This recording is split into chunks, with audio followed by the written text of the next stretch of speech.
6일 성경 생명의 3플러스 2023년 8호로 해설 부분을 요약해서 사용했습니다. 사도행전 19장 1절에서 10절까지, 다음은 사도행전 19장 11절에서 22절까지 같이 공부해 나가요. 나는 천지를 지으신 전능하신 하나님 아버지를 믿습니다. 그의 외아들 우리 주 예수 그리스도를 믿습니다.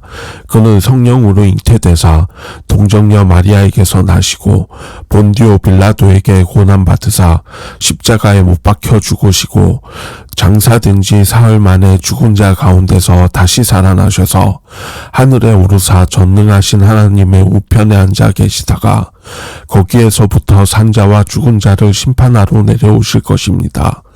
나는 성령을 믿으며 거룩한 공교회와 성도가 서로 사귀는 것과 죄를 사하여 주시는 것과 몸이 다시 사는 것과 영원히 사는 것을 믿습니다. 아멘. 십계명, 나는 너희의 하나님 여호와이다. 첫 번째, 너는 나 외에 다른 신을 모시지 말아라. 두 번째, 너는 신상을 새기지 말아라. 위로 하늘에 있는 것이나 아래로 땅에 있는 것이나 땅 아래 물속에 있는 것이나 어떤 것이든 그 모양을 본떠서 우상을 만들지 말아라. 그 앞에 절하지도 말며 섬기지도 말아라. 내 하나님 나 여호와는 질투하는 하나님이다. 나를 미워하는 자에게는 그 죄를 갚되 3, 4대 후까지 갚으리라. 하지만 나를 사랑하고 내가 내린 명령을 지키는 이들에게는 수천 대에 이르기까지 그 후손에게 자비를 베풀리라. 세 번째, 너는 내 하나님의 이름인 여호와를 함부로 부르지 말아라. 나 여호와는 내 이름을 함부로 부르는 자들을 그냥 놔두지 않을 것이다. 네 번째, 안식일을 기억하여 거룩하게 지켜라. 엿새 동안은 힘써 일하고 일했째 되는 날은 내 하나님 나 여호와의 안식일이므로 너나 내 아들이나 내 남종이나 여종이나 내 집의 가축이나 내 집에 몸붙여 사는 나그네라 할지라도 절대로 일을 해서는 안 된다.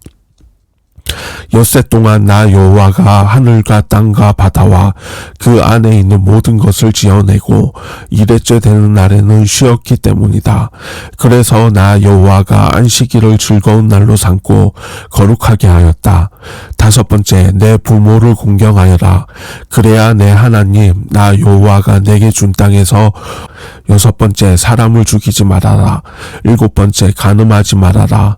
여덟 번째, 도둑질하지 말아라. 아홉 번째, 이웃 사람들에게 불리하도록 거짓 증언을 하지 말아라. 열 번째, 내 이웃의 재산을 탐내지 말아라. 내 이웃의 아내와 그의 남종이나 여종이나 소나 낙이나 할 것 없이 내 이웃의 재산은 어떤 것도 탐내지 말아라. 제자 삼고 양육하는 선교사 역 사도행전 19장 1절에서 10절 1절, 아볼로가 고린도에 있을 때 바울이 윗지방으로 다녀 예배소에 와서 어떤 제자들을 만나 요약하며 예배소에 도착한 바울. 2절, 이르되 너희가 믿을 때 성령을 받았느냐. 이르되 아니라 우리는 성령이 계심도 듣지 못하였노라. 요약하며 믿음과 성령. 3절, 바울이 이르되 그러면 너희가 무슨 세례를 받았느냐. 대답하되 요한의 세례니라. 요약하며 요한이 증언한 예수. 4절, 바울이 이르되 요한이 회개의 세례를 베풀며 백성에게 말하되 내 뒤에 오시는 이를 믿으라 하였으니 이는 곧 예수라 하거늘. 요약하며 요한이 증언한 예수. 5절, 그들이 듣고 주 예수의 이름을 세례를 받으니 요약하면 주 예수의 이름으로 세례받다. 6절, 바울이 그들에게 안수하며 성령이 그들에게 임하심으로 방언도 하고 예언도 하니 요약하면 주 예수의 이름으로 세례를 받다. 7절, 모두 12사람쯤 되니라. 요약하면 주 예수의 이름으로 세례를 받다. 8절, 바울이 회당에 들어가 석 달 동안 담대히 하나님 나라에 관하여 강론하며 권면하되 요약하면 회당에서의 활동. 9절, 어떤 사람들은 마음이 굳어 순종하지 않고 무리 앞에서 이 도를 비방하거늘 바울이 그들을 떠나 제자들을 따로 세우고 두란노 소원에서 날마다 강론하니라. 요약하면 두란노 소원에서 주의 말씀을 가르치다. 10절, 두 해 동안 이같이 하니 아시아에 사는 자는 유대인이나 헬라인이나 다 주의 말씀을 듣더라. 요약하면 두란노 소원에서 주의 말씀을 가르치다. 뛰어넘어라. 기대를 넘어 성취로 나아가라. 남부 갈라디아 지역을 방문했던 바울은 위쪽에서 이동해 예배소에 도착합니다. 그곳에서 바울은 제자들을 만나는데 이들은 아볼로처럼 성령 세례뿐 아니라 성령의 존재 자체도 모르는 상태였습니다. 바울은 이들에게 무슨 세례를 받았느냐고 질문함으로써 세례와 성령 사이에 연결성이 있음을 암시했습니다. 이들은 받았다고 말한 요한의 세례는 지금 교회에서 거행되는 세례와는 다른 장차 오실 예수님을 바라보는 기대의 성격을 띤 의식이었습니다. 예배소 제자들은 이미 오신 예수님과 그분이 약속하신 성령의 세례를 받는 것이 진정한 성취의 세례임을 알게 되어 이제 주 예수의 이름으로 세례를 받습니다. 그러자 성령께서 임하셔서 오순절 때처럼 그들은 방언과 예언을 하게 되었습니다. 이제 예수님의 제자들이 된 12사람은 아마도 예배소 교회의 핵심 인물로 성장했을 것입니다. 그림자가 아닌 실제이신 예수님의 이름과 능력으로 새로워지는 자가 진정한 제자입니다. 기독교적 소망과 기대를 가지고 있다고 크리스천이 아닙니다. 예수님의 능력과 성령으로 새로워진 자가 크리스천입니다. 예수님처럼 살고 싶다는 기대를 넘어 예수님의 능력을 살아가는 성취의 제자가 되십시오. 그래야 영적 성장의 다음 단계로 넘어갑니다. 비판을 넘어 순종으로 나아가라. 지난 2차 전도 여행에서 안디옥으로 돌아오는 길에 잠시 들렀던 예배소에서 유대인들은 바울에게 조금 더 오래 머물며 가르침을 전해달라고 요청했습니다. 그러나 바울은 다음을 기약하고 예루살렘으로 떠났습니다. 이제 약속을 지키게 된 바울은 3개월 동안 그곳에 머물며 하나님 나라에 대해 강론했습니다. 하지만 회당에서 복음을 들은 이들의 마음은 굳은 상태여서 말씀에 순종하지 않고 여러 사람 앞에서 바울의 가르침과 하나님 나라의 도를 비방했습니다. 이에 바울은 비방하는 자들을 떠나 제자들을 따로 세우고 두란노 소원에서 날마다 강론을 이어갑니다. 이 일을 바울은 2년 동안이나 계속했습니다. 그 결과 아시아에 사는 많은 유대인과 헬라인이 다 주님의 말씀을 듣게 되는 놀라운 일이 일어납니다. 바울이 전한 도를 공적으로 비방했던 유대인들처럼 능력의 말씀을 들으면서도 어리석게 반응하는 자들이 지금도 존재합니다. 하나님의 말씀을 비판하고 분석하는 지적 소비 대상으로 여기는 상태에서 멈추면 안 됩니다. 그 말씀을 순종하고 살아내는 다음 단계로 나아가야 온전해지고 주님이 원하시는 선한 열매를 맺게 됩니다. 비판을 넘어 순종으로 나아가십시오. 성경 공부를 넘어 진정 순종하는 제자의 삶으로 나아가십시오. 그럴 때 우리는 말씀이 주시는 진정한 부요와 성령의 열매를 각자의 삶에서 맺게 될 것입니다. 성령으로 새롭게 되는 성취로 나아가 말씀에 대한 비판이 아닌 순종의 자리를 지킬 때 우리는 이전과는 다른 천국 백성의 삶을 지금 이곳에서도 누릴 수 있습니다. 참된 그리스도의 제자가 되십시오. 참된 제자는 예수님의 공로를 전하고 성령을 따라 사는 자다. 예수님의 이름으로 세례받아야 함. 바울이 만난 예배소의 제자들은 요한의 세례만을 알고 있던 사람들이었습니다. 바울은 세례 요한이 예수님을 자기 뒤에 오실 메시아로 선포한 것을 상기시키며 예배소의 제자들에게 예수님을 믿고 그 이름으로 세례받아야 한다는 사실을 새롭게 가르쳐 주었습니다. 바울은 그들이 참된 믿음의 세계로 들어올 수 있도록 복음을 제시했습니다. 복음의 진수는 예수님이 죄인들을 위해 십자가에 죽으시고 3일 만에 부활하셨다는 분명한 사실입니다. 이것이 복음의 핵심 진리이며 누구든지 이 진리를 믿음으로 구원을 받을 수 있습니다. 그러므로 우리는 예수 그리스도를 그리스도의 죽으심과 부활이라는 핵심 내용만을 가지고 단순하게 복음을 전할 수 있습니다. 우리가 전도해야 한다는 것을 알면서도 막상 전도를 주저하는 이유는 성경 말씀을 많이 알지 못한다고 생각하기 때문입니다. 사람들이 물어보는 질문에 제대로 답하지 못할 것을 두려워하고 염려하기 때문입니다. 하지만 성경 말씀을 누구보다 많이 알고 있었던 사도 바울도 예수님의 죽으심과 부활 그리고 그 이름으로 세례받아야 한다는 핵심적이면서도 간단한 진리로 복음을 전했습니다. 성령을 의지하는 믿음을 가져야 함. 예배소의 제자들은 성령을 받지도 못했고 예수님을 믿을 때 성령께서 임하신다는 것도 알지 못했습니다. 사도 바울이 그들에게 예수님의 이름으로 세례를 베풀자 성령이 그들에게 임하셨습니다. 성령으로 충만해진 그들은 방언도 하고 예언도 했습니다. 바울은 그리스도의 참된 제자가 되기 위해서는 성령님을 의지해야 한다는 사실을 너무나 잘 알고 있었습니다. 그는 선교 사역의 방향을 결정할 때에는 성령의 지시를 받았고 대적들의 비난을 받아 낙심했을 때에는 성령께 위로를 받았습니다. 그렇게 성령을 의지해 담대히 복음을 선포했으며 성령의 힘으로 사람들을 치유하기도 했습니다. 바울은 성령님을 의지함으로써 사역을 지속적으로 이어갈 수 있었습니다. 그런데 우리는 성령을 의지하기보다는 여전히 우리 힘과 의지로 신앙생활을 하려고 합니다. 그러다가 지치고 낙심해 하나님을 원망하기도 하고 때로는 주님을 따르는 데 지쳐 신앙생활에서 이탈하기도 합니다. 하나님은 연약한 우리가 세상에서 승리하고 거룩한 성도의 길을 가도록 성령님을 보내주셨습니다. 그러므로 우리는 날마다 성령의 도우심을 간구하고 성령을 따라야 합니다. 우리가 성령께 의지하면 세상을 이기고 그리스도를 영화롭게 하는 참된 제자의 삶을 살 수 있습니다. 주님은 우리를 당신의 제자로 부르셨습니다. 그리스도의 참된 제자는 그리스도께서 하신 일을 사람들에게 전하며 성령을 따라 살면서 세상을 이기는 사람입니다. 우리가 예수님의 제자가 될 수 있었던 것은 전적으로 하나님의 은혜입니다.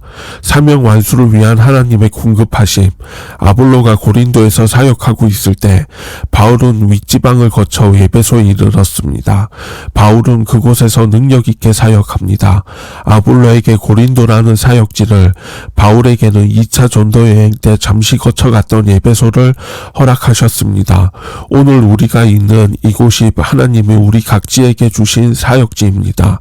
사명이 있고 사역지가 있다면 열심히 복음의 씨앗을 뿌려야 합니다. 바울이 에베소에서 만난 제자들은 아직 성령을 받지 못했고 성령이 계심도 듣지 못한 상태였습니다. 이에 바울은 예수님의 이름으로 그들에게 세례를 주고 안수했습니다. 그때 성령께서 임하셨습니다. 그것이 하나님이 바울에게 주신 능력이었습니다. 복음을 전하는 것은 영적인 일입니다. 사람의 힘만으로는 감당할 수 없습니다. 맡은 사역을 잘 감당하기 위해 주님께 영적인 능력을 구하십시오. 하나님은 바울에게 말씀을 잘 가르치는 은사도 주셨습니다.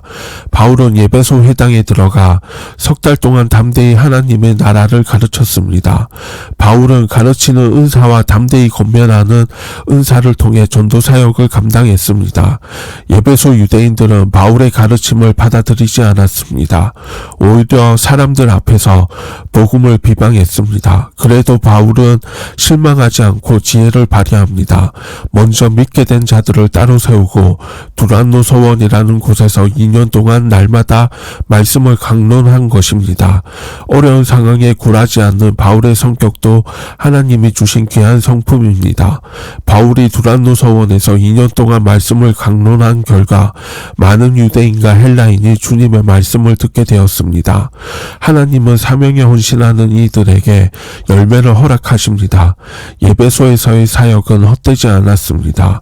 하나님이 사람들의 마음을 여셔서 복음을 듣게 하셨습니다.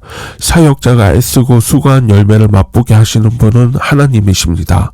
하나님이 주신 사명에 충성하며 기쁨으로 열매를 거두게 됩니다. 1절, 에베소에 도착한 바울. 이번에도 안디옥에서 출발했고 윗지방으로 다녀 에베소에 도착한다.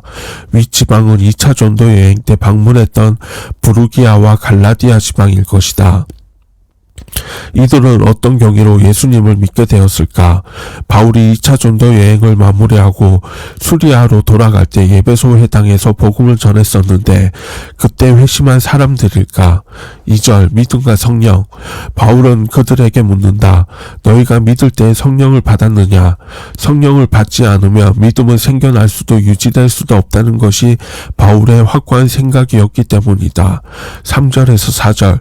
요한이 증언한 예수.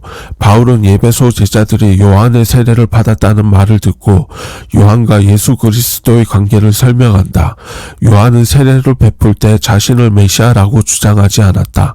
대신 자기 뒤에 오시는 이를 믿으라고 했다. 요한이 예수님을 메시아로 인정했다면 그를 믿지 못할 이유가 없기 때문이다. 8절 회당에서의 활동.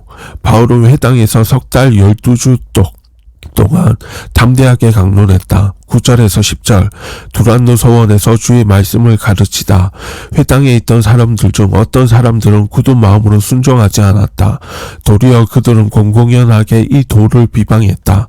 바울은 고린도에서처럼 회당을 떠나 나와 다른 곳으로 전도의 무대를 옮긴다. 두란노 서원에서 바울은 매일 강연과 수업을 진행했고 2해 동안 계속했다. 그래서 아시아에 사는 모든 사람이 주의 말씀을 듣게 되었다. 메시지. 바울이 회당 사역을 방해받자 장소를 두란노 서원으로 옮겨서 전도를 계속하는 모습은 고린도의 양상과 비슷하다. 한 번의 시도가 좌절될 때 일시적으로 실패하고 벽에 부딪힐 때 대안을 찾고 우회로를 만들어 다시 시도하는 것이 바울이 체득한 사역 원리였다. 고린도에서는 환상 중에 말씀하신 주님의 격려가 있었지만 그런 환상이 가는 곳마다 필요하지는 않았다. 이제 바울은 희망의 근육, 확신의 굳은 살을 지니고 있었다. 웬만한 방해와 공격에 무너지지 않는 단단한 맷집을 갖춘 것이다. 직접 부딪히고 멍들고 물집이 잡히는 와중에 자연스럽게 생기는 경험의 선물 같은 것이기 때문이다. 제자 삼고 양육하는 선교 사역. 사도행전 19장 1절에서 10절 1절 아볼로가 고린도에 있을 때 바울이 윗지방으로 다녀 예배소에 와서 어떤 제자들을 만나 요약하면 예배소에 도착한 바울. 2절 이르되 너희가 믿을 때 성령을 받았느냐? 이르되 아니라 우리는 성령이 계심도 듣지 못하였노라. 요약하면 믿음과 성령. 3절 바울이 이르되 그러면 너희가 무슨 세례를 받았느냐? 대답하되 요한의 세례니라. 요약하면 요한이 증언한 예수. 4절 바울이 이르되 요한이 회개의 세례를 베풀며 백성에게 말하되 내 뒤에 오시는 이를 믿으라 하였으니 이는 곧 예수라 하거늘. 요약하면 요한이 증언한 예수. 5절 그들이 듣고 주 예수의 이름으로 세례를 받으니. 요약하면 주 예수의 이름으로 세례를 받다. 6절 바울이 그들에게 안수하며 성령이 그들에게 임하심으로 방언도 하고 예언도 하니. 요약하면 주 예수의 이름으로 세례를 받다. 7절 모두 12사람쯤 되니라. 요약하면 주 예수의 이름으로 세례받다. 8절 바울이 회당에 들어가 석 달 동안 담대히 하나님 나라에 관하여 강론하며 권면하되. 요약하면 회당에서의 활동. 9절 어떤 사람들은 마음이 굳어 순종하지 않고 무리 앞에서 이 도를 비방하거늘. 바울이 그들을 떠나 제자들을 따로 세우고 두란노 서원에서 날마다 강론하니라. 요약하면 두란노 서원에서 주의 말씀을 가르치다. 10절 2해 동안 이같이 하니 아시아에 사는 자는 유대인이나 헬라인이나 다 주의 말씀을 듣더라. 요약하면 두란노 서원에서 주의 말씀을 가르치다. 하늘에 계신 우리 아버지, 아버지의 이름이 거룩히 높임을 받으시며 아버지의 나라가 임하소서. 아버지의 뜻이 하늘에서 이루어진 것 같이 땅에서도 이루어지게 하소서. 우리에게 날마다 필요한 양식을 주소서. 우리가 우리에게 죄지은 자를 용서하였습니다. 우리의 죄를 용서하소서. 우리를 유혹에 빠지지 않게 하시고 악에서 구하소서. 나라와 권세와 영광이 영원토록 아버지의 것입니다. 주 예수 그리스도의 이름으로 기도드립니다. 아멘. 생명의 삶 플러스 2023년 8월호 해설 부분을 요약해서 사용했습니다.